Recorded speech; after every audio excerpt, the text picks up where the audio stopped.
തദ്ദേശ സ്ഥാപനങ്ങളുടെ പദ്ധതി വിഹിതം വൻതോതിൽ വെട്ടിക്കുറച്ച് വികസന പ്രവർത്തനങ്ങൾ അട്ടിമറിക്കുന്ന യു.ഡി.എഫ് സർക്കാരിന്റെ നടപടിയിൽ പ്രതിഷേധിച്ച് എൽ.ഡി.എഫ് കേളകം പഞ്ചായത്ത് കമ്മിറ്റിയുടെ ആഭിമുഖ്യത്തിൽ പഞ്ചായത്ത് ഓഫീസിലേക്ക് പ്രതിഷേധ മാർച്ചും ധർണയും നടത്തി.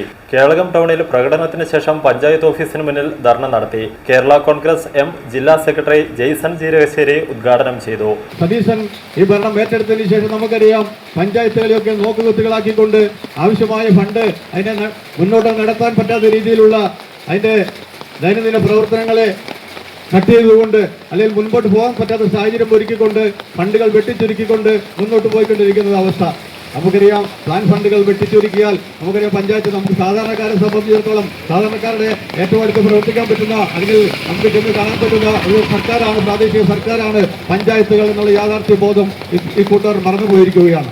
എ.എസ്. സണ്ണി അധ്യക്ഷത വഹിച്ചു. CPIM area secretary C.T. Aneesh, Kelakam local secretary K.P. Shaji, ഗ്രാമപഞ്ചായത്ത് അംഗം S.T. രാജേന്ദ്രൻ, ജോൺ പടിഞ്ഞാനി എന്നിവർ പ്രസംഗിച്ചു. K.C. George, തങ്കമാസ്കറിയ, P.K. മോഹനൻ എന്നിവർ പങ്കെടുത്തു. Truth vision news Kelakam.